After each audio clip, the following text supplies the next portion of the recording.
It sits quietly on the pristine flight deck of the USS George H.W. Bush, a single, unmarked shipping container. No designation painted on its side, no visible barrel, no antenna, no turret. The flight crew walks past it every day. Most of them have no idea what it does. For half a century, naval warfare had a strict physics contract. The ship with the biggest, smartest missiles wins. But when the U.S. Navy intercepted and seized an Iranian-flagged cargo vessel on April 19, 2026, Tehran retaliated with exactly the weapon the Pentagon had feared most. They didn't send warships, they didn't launch cruise missiles, they sent waves of cheap, expendable drones toward U.S. naval forces in the Gulf. The drone swarm scenario that carrier strike groups had been wargaming for a decade. The physics contract was instantly broken. When the radar screen lights up with 50 cheap fiberglass targets, the officers inside the Combat Information Center realize their perfectly engineered million-dollar interceptors have suddenly become a liability. If they engage, they go bankrupt on ammunition. If they don't, the flight deck burns. To escape this mathematical trap, the United States Navy had to abandon traditional firepower entirely. The answer wasn't a better missile. Directed energy weapons had been tested on destroyers before, but no one had ever dared put one on the carrier itself, the beating heart of the entire fleet, until now. It was a mysterious shipping container, bolted to the top of a $6 billion nuclear reactor. Welcome back to Navy Decoded. Today we are going inside that container, and inside the math that nearly killed the supercarrier. If by the end you walk away with a new respect for the engineers who found a way to fight an infinite swarm with a finite ship, type proud in the comments. Now, to understand why that box is sitting on the flight deck, we need to go back to April 19th. When the USS Spruance intercepted the Iranian-flagged MV Tuska in the Gulf of Oman, the response from Tehran was immediate. Iran did not deploy its frigates. It did not scramble its fighter jets. It launched waves of one-way attack drones, cheap, expendable, fiberglass airframes loaded with small warheads, toward U.S. naval forces operating in the Gulf. The scenario that carrier planners had wargamed for years was unfolding in real time. The message was clear. We cannot match your warships, but we can drown them in numbers. And that is when the real adversary revealed itself. Because the antagonist in this story is not Iran. The enemy is math. Specifically, the magazine depth problem. For decades, the United States Navy has designed its ships to fight over the horizon. The entire philosophy has been to hit the enemy as far away as possible with highly sophisticated, highly lethal interceptors. A carrier strike group is a masterpiece of this doctrine. The Ticonderoga-class cruisers carry 122 vertical launch system cells. The Arleigh-Burke destroyers carry 96. Every destroyer, every cruiser, every jet in the formation is optimized for long-range precision. The doctrine assumes that the enemy sends a small number of expensive, high-value threats, and the strike group picks them off with surgical accuracy.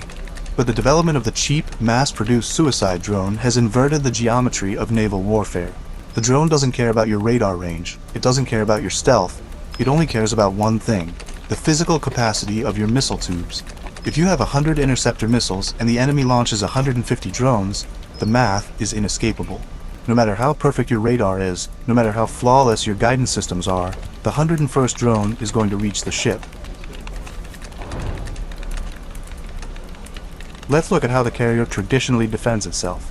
When a hostile drone approaches the strike group, the Aegis combat system detects it and launches a kinetic interceptor, typically a RIM-162 Evolved Sea Sparrow missile, or ESSM.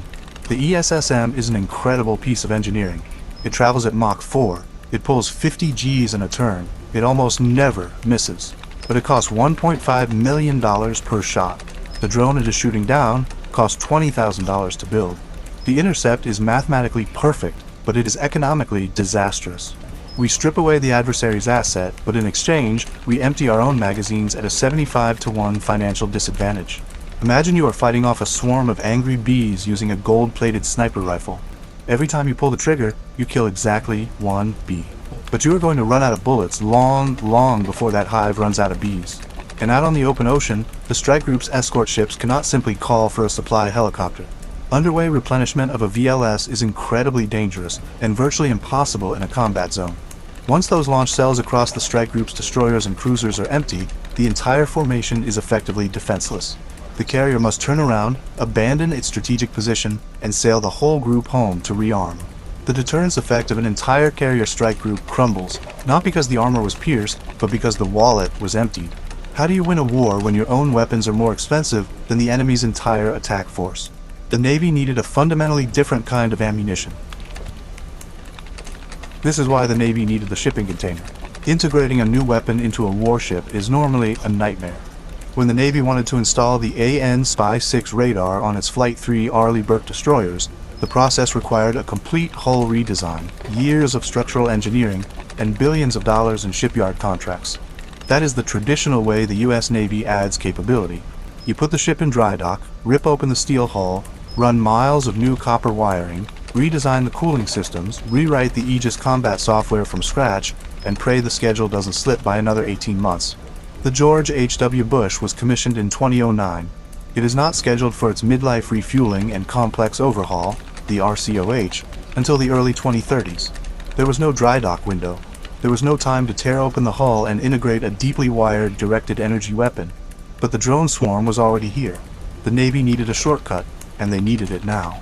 Enter the containerized Locust laser weapon system, developed by AeroVironment under a modular open systems architecture. Instead of a deep, invasive integration, the Navy palletized the weapon.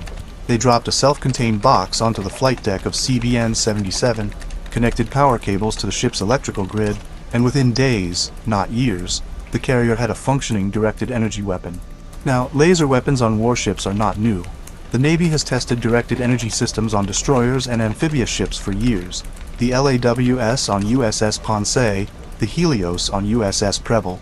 But those platforms run on conventional engines. Their electrical output is limited, and so is their laser's endurance. What happened on CVN-77 was fundamentally different. This was the first time a laser weapon was mounted on a nuclear-powered aircraft carrier, the single most energy-rich platform in the United States Navy. The Nimitz-class carrier is powered by two A4W nuclear reactors.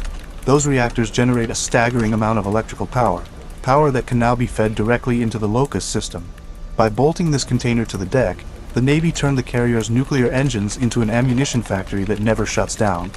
We strip away the immense over-the-horizon range of a kinetic missile like the ESSM. The laser has to let the target get dangerously close, but in exchange, we buy back our endurance. As long as the nuclear rods are hot, the carrier has ammunition, and the cost per shot? Roughly $1. The price of the electricity consumed to fire the beam. The Navy reversed the 75-to-1 financial disadvantage and turned it into a 20,000-to-1 advantage. But the economics are only half the story. The physical nature of a laser solves another massive problem. When a kinetic interceptor missile fires, everybody knows.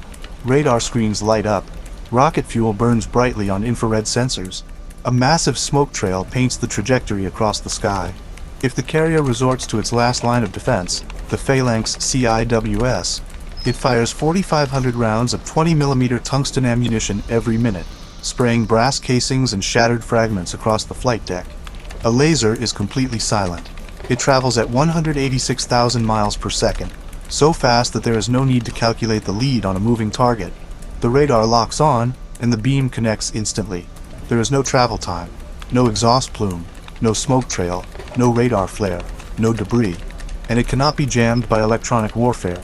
The flight deck stays clean, the jets keep launching, the carrier fights through the attack without a single piece of shrapnel threatening an engine intake. But here is where we need to correct the Hollywood version of what a laser weapon does. Because a laser is not a magic wand, and understanding its limitations is just as important as understanding its strengths. A kinetic missile kills by proximity. It detonates near the target and destroys it with a concussive shockwave and a cloud of shrapnel. The kill is violent and instantaneous. A laser kills through something entirely different, a thermal load. It dumps hyper-focused infrared photons onto a surface area the size of a quarter. We strip away the concussive explosive blast force. In exchange, we gain surgical, heat-induced structural failure. Think of it like a magnifying glass focusing sunlight onto a leaf. Except here, the sunlight is powered by a 100,000-ton nuclear reactor, and the leaf is a drone hurtling toward the ship at 150 miles per hour. The Locust system, operating in the 20 to 35 plus kilowatt range, locks onto the target and holds the beam steady. This is called dwell time. For roughly 2 to 5 seconds, the laser must maintain a continuous, unbroken lock on a single point of the drone's airframe. It doesn't blast the target out of the sky. It burns through the structural weak points, the wing joints, the battery pack, the thin fiberglass shell. As the shell melts and warps, the drone loses aerodynamic lift. Its flight surfaces buckle, and it spirals down into the ocean. No explosion, no shrapnel cloud, no brass casings raining down onto the flight deck. Zero foreign object damage. The Super Hornets sitting on the catapults don't have to worry about a stray tungsten fragment getting sucked into a jet engine. But here is the physics trade-off that the Navy has to live with. A 20 to 35 kilowatt laser is effective against Group 1 through Group 3 drones, small, slow, fiberglass-bodied UAVs. It is not burning through the hardened steel casing of a hypersonic cruise missile. It is not stopping a supersonic anti-ship ballistic missile diving at Mach 5. The laser handles the cheap threats so the kinetic interceptors can be saved for the expensive ones. That is not a weakness, it is the entire design philosophy. And the beam itself is subject to the atmosphere. Heavy rain, dense fog, salt spray kicked up by high seas, all of these scatter and absorb photons, degrading the beam's effectiveness at longer ranges. The Locust is not an all-weather, all-threat silver bullet. It is a precision tool designed for a specific layer of the defense. In October 2025, the Locust system aboard CVN-77 locked onto multiple incoming UAVs during live testing and burned them down, one after another, in rapid succession. The physics of the flight deck had fundamentally changed, not because the laser could do everything, but because it could do the one thing the missiles couldn't afford to keep doing. So, let's pull this together. If a $6 billion nuclear-powered supercarrier can only survive a swarm of cheap drones by bolting an experimental shipping container to its deck, what does that tell us about the future relevance of massive warships?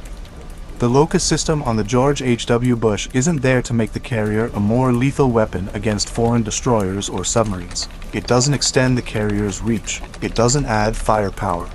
The laser is there to protect the economic integrity of the strike group. By outsourcing the garbage collection, shooting down cheap drones, to a laser that costs $1 per shot, the carrier preserves its multi-million-dollar ESSM and RAM missiles for the threats that actually matter. Hypersonic cruise missiles, advanced anti-ship ballistic missiles, the weapons that a kinetic interceptor was specifically designed to stop. The shipping container hasn't replaced the missile, it has shielded the missile from being wasted. Think about that. The problem was never the accuracy of the interceptor was perfect. The problem was that perfection was being spent on targets that didn't deserve it. The laser doesn't make the ship more powerful, it makes the ship more intelligent about what it chooses to spend its finite, irreplaceable kinetic ammunition on. And that reframes the entire defensive architecture of the carrier strike group. Without the laser, every threat, from a $20,000 fiberglass drone to a $10 million hypersonic missile, eats from the same finite pool of interceptors. The strike group cannot distinguish between a nuisance and an existential threat at the point of expenditure. It must fire a $1 million missile at both. But with Locust handling the bottom layer, the Aegis system is suddenly free to hold its fire. The ESSM stays in the tube, the RAM stays on the rail. The carrier's most expensive defenses are preserved, locked, loaded, and waiting, for the moment that physics demands a kinetic response. It transforms the carrier's massive nuclear power plant from a propulsion system into the ultimate defensive shield, allowing the ship to hold its strategic position indefinitely against a swarm while keeping every single missile locked and ready for the one threat that truly demands it. If you've been watching Navy Decoded, you know we don't look at weapons for what they destroy. We look at them for what they cost, and what they protect. So if this is the kind of analysis that changes the way you see the ocean, subscribe now, because the next chapter of this story is already unfolding. A $6 billion flagship, over 70 warplanes, 5,000 sailors, millions of dollars in kinetic missiles sitting deep in the hull, and all of it, the entire architecture of American naval supremacy, now relies on a palletized, box-shaped laser to keep from being exhausted by weapons that cost less than a civilian car. The Locust laser proves that the US Navy finally understands the inescapable math of the modern drone swarm. They've managed to turn the nuclear reactor into an infinite magazine. They've plugged an experimental shipping container into a warship and fundamentally rewritten the economics of naval defense. But if the only way to defend the absolute pinnacle of 20th century naval power is to literally strap an experimental laser onto its flight deck. Are we actually solving the problem of future warfare? Or are we just buying time before the swarms get too big and the horizon gets too dark? The year 2026 has redefined the meaning of the word siege. In the Persian Gulf, the world is witnessing the most expensive silence in human history. The Strait of Hormuz, once a bustling artery of global energy, is now a stagnant dead zone, policed by the invisible hand of the U.S. Fifth Fleet. Operation Epic Fury has achieved its primary goal, total maritime denial. The Iranian coastline is a patchwork of smoking craters and disabled sensors. But as the surface fleet of the Islamic Republic vanishes, a more terrifying threat is ascending from the depths of the Zagros mountains. Washington calls it stability. Tehran calls it suffocation. The blockade is absolute, enforced by the persistent gaze of orbital sensors and the cold efficiency of Aegis-class destroyers. Yet, beneath the waves, the balance of power is shifting in ways that radar cannot track. The Iranian response is no longer about missiles or speedboats. It is about a ghost war. Denied the sky and the sea, the IRGC has activated the Black Cell protocols.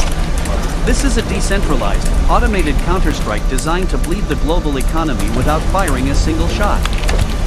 History will remember the GBU-72 as the hammer that broke the Iranian coast. These 5,000-pound penetrators did more than collapse tunnels, they forced the Iranian military to evolve. They moved their command structures deeper, into the digital ether and the oceanic abyss. Intelligence reports now indicate the deployment of the more varied units. These are not sailors, but autonomous machine swarms. While the US maintains the iron ring around Hormuz, these machines are already bypassing the blockade through a network of pre-positioned underwater docks. The undersea theater is now a digital labyrinth. Iran's Zelzal UUVs are the apex predators of this new domain. They are stealth-coded, low-frequency drones that do not hunt ships, they hunt the infrastructure of global trade. They are silent, patient, and nearly impossible to detect. Traditional sonar arrays are being overwhelmed by acoustic camouflage. These drones mimic the rhythmic pulsing of the ocean floor or the movement of massive schools of fish. By the time the anomaly is classified as a threat, the strike has already reached its final coordinates. The cost of defense is skyrocketing. For every $10,000 Iranian drone, the US Navy must spend millions in high-tech countermeasures. This is the math of attrition. The digital net of acoustic sensors is a masterpiece of engineering, but it is being stretched to its breaking point. We are seeing the first instance of environmental sabotage as a primary weapon. A targeted strike on a supertanker rudders doesn't just halt cargo, it spills millions of gallons of crude, creating a biobarrier that complicates naval maneuvers for weeks. The sea itself is being turned into a weapon. As the Gulf locks down, the ghost war spreads south. The Bab el-Mandeb Strait is now the new front line. Using advanced Iranian optics, Houthi rebels have transformed from a guerrilla force into a high-tech naval militia, contesting the passage of every ship entering the Red Sea. The weapon of choice is the Rod Ballistic Interceptor. These missiles use satellite-linked guidance systems to strike ships with meter-perfect precision. The global security mesh is struggling to provide a total umbrella for the thousands of commercial vessels that navigate these waters daily. Supply chain fragility has reached a crisis point. The just-in-time delivery model that sustained the global economy for decades has collapsed. Ships are now forced to navigate the long, dangerous route around Africa, leading to hyperinflation and energy shortages in Europe and Asia. This is a war against the clock. Tehran is betting that the global economy will fracture before their regime does. Every drone shot down is a tactical win for the US, but every day the strait remains closed is a strategic win for the asymmetric strategy of Iran. Israel's Operation Iron Ghost is the only variable the IRGC didn't calculate. As the US locks the Gulf, the Israeli Air Force has launched the most complex air campaign in its history. This isn't just about strikes, it's about the total neutralization of the nuclear shadow. Israeli F-35 Adirs are using zero-day electronic warfare suites to bypass the S-400 and Bavar 373 networks. They aren't just invisible to radar, they are invisible to the entire digital command structure of the Iranian air defense, appearing as nothing more than background noise. The strikes on the Fordow facility were not aimed at the entrance, but at the power and cooling infrastructure.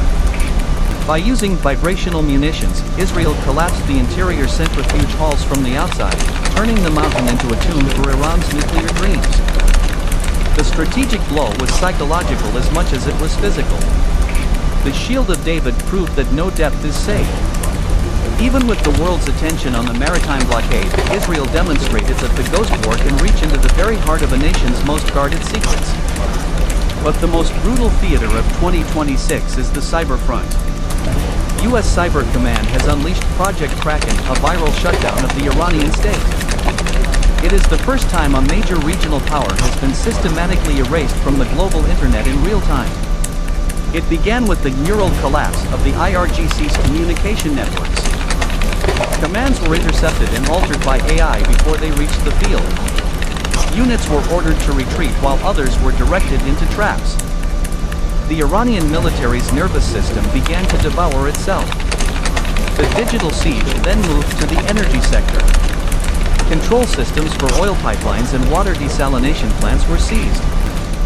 High-pressure alarms were triggered across the country, causing automated shutdowns that the Iranian engineers could not override. The machines had switched sides.